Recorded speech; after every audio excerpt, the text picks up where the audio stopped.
नमस्कार सांग मैंने आज मुझे जाऊँ सजना सागर पकुड़ी बनैबी आ सजना सागर भुजिया बनैबी।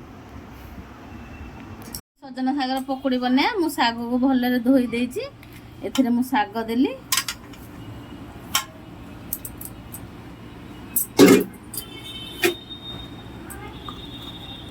गोटे चामच लूण पकेइबा गोटा जीरा गोटे चामच पकेइबा कंचा लंका पकेइबा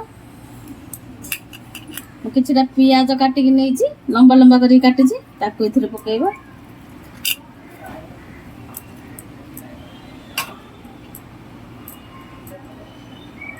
एबे इथिरे आमे बेसन पकेइबा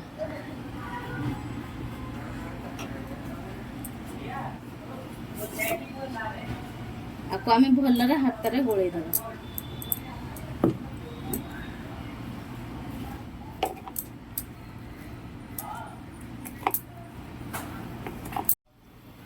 देखो बेसन आ साग भलरे एमती चकड़ी देछि एबे आमे छोट छोट पकेइबा पकोड़ी छाणी एमती छोट छोट पकेइबा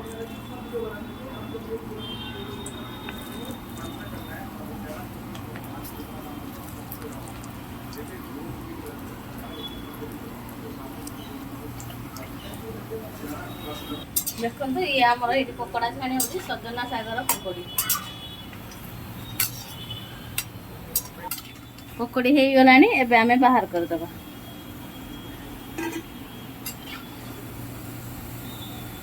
एमती का आमे सारे पकोड़ी छाणी के बाहर कर दबा। देखंतु एबे बनि गला हमर पकोड़ी एबे आमे सजना सागर पकोड़ी खाई की टेस्ट करी बतैया केन देइची। सजना सागर पकोड़ी तो बहुत बढ़िया है। आपण मैंने घरे बनातु खातु मो चैनल को सब्सक्राइब करतु।